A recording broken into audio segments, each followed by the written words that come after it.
Everyone, this will be our last rescue in our series of rescues. We're going to be talking about the Cutaway Rescue. This is one I perform at work.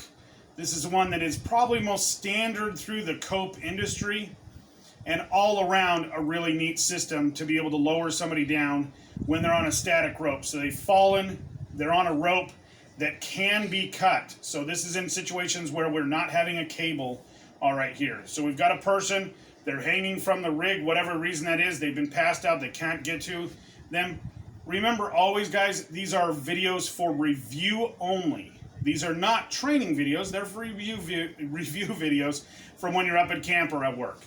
So the first thing we're going to do is usually I like to see this system already ready to go and hooked on to, let's say, the zip line tower. Sometimes that we can hook them on there, or any of the other towers where we can hook them on, and we still have the ability to cut the rope here. So we're going to go ahead, and I usually leave this guy hooked up all the time, and I leave it just set like that.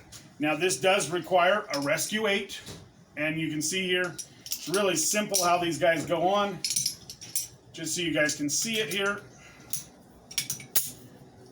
You're just going to girth hitch it. So we want to make sure we've always got a Rescue 8 that has the hooks on here. This would be a pro version, and you're just going to push a bite through and a bite on. Now if we had two people here, we could even do it again. We can actually flip it through again and go all the way around and do what they call a double figure 8 on here and make it even tighter if we needed to. Most of the time this handles any situation we're dealing with, okay? So we're going to go ahead and pull it up, lock it in. I like having this already set like this. Now here's a really important point of this. This is a cutaway rescue, so it does require a knife. You want to make sure that your knife is attached to your figure 8 and not on the bag that you're going to throw down. You'll take the bag, you will say rope, rope, rope. You're going to look down and say, I'm throwing the rope. We throw the rope down, okay? Once we've thrown the rope down, we're going to go ahead, pull it down to our person that's been injured or is no longer able to take care of themselves. We're going to lock them in, and we're going to pull them up tight. Now this is a rescue that takes multiple people. They all do, but this was specifically, the people on the bottom are going to be the lowerers, okay? So we've hung it down to them. I say tension up. So we tension up. Once we've tensioned up, we're going to go ahead and ready to cut, ready to cut. Are you guys ready to haul? You must keep in constant contact with them. Okay, this is very important. You want to make sure that you've got tension on the rope. You do not want to see this kind of action here, because when you cut this, they're going to fall again. Okay, so we want to make sure we've got it as tight as we can get it. They are still going to drop a little bit. We have a knife here. The same knife that is up at camp. It is a hook knife. You're going to pull it out of the rig. It looks just like this. It is a hook. Okay, it gets right around the original rope, and you always pull with the point facing towards you. So if this was the rig right like we have it, we want to make sure we're pulling this rope away from this rope. So we never want to see this, where we're cutting into the rope. These ropes hold anywhere from 10 to 11,000 pounds. You can cut through these with 200 pounds of weight on here with almost no effort whatsoever with these hook knives, to the point of where you can pull through and snap this other one before you even notice you did it. So we're going to go ahead. We've got our people at the bottom. We're going to go ahead and cut the rope. Once we've cut the rope, we're going to go ahead and lower them down, okay? So this would be a good time to put the knife back in there. Remember, you're the one on the rack is guiding their head, making sure their body's able to come down. And I always put the knife back at that point and say, okay, we're ready to lower. Now the first rule about that is we're going to have to take the weight. We're going to not cut my really nice rope here. We're going to go ahead and sever the rope. The person's going to come down onto the rig. So now they are all supported here, and I'll tell you right now, it is very easy to lower somebody down this way. We're going to go ahead and have the two people at least on the bottom.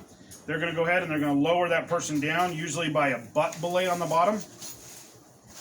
Once they're already down to the ground, they have somebody carrying their head all the way down. The person on the platform is making sure that as we lower them off, that we're keeping their head and any other items off to the ground.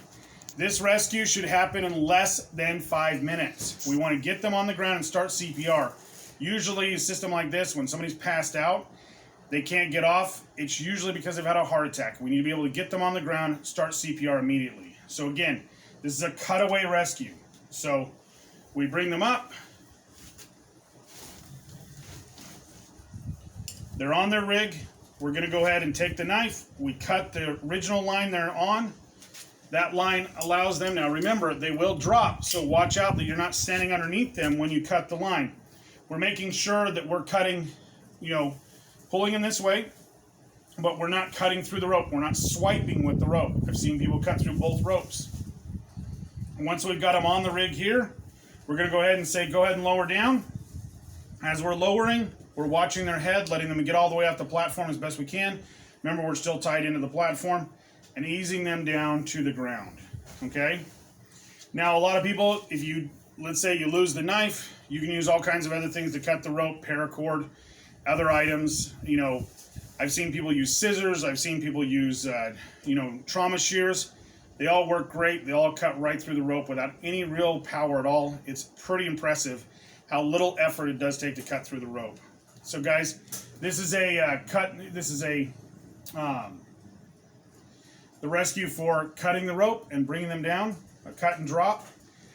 Some of our systems, the system we use at work, we put an eddy up here or a SIR, and that allows them to be able to be lowered from the top person, so we don't need that other person on the bottom.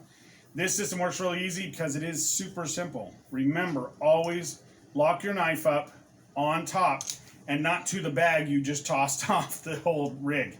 I've seen that happen way, way too many times. So again, it's here, pull out, shove it right back in, it goes right back on, and this is the same knife that you will see up there in the kit. Always check your kits when you guys get to camp. Who knows what people did before you got there, and make sure all your safety kits are actually packed the way they're supposed to be. That the ropes are not all tangled up, that they're not all disastrous, they're all soaking wet, whatever that may be. Making sure that it happens. As always, guys, please like and share, and have a great day.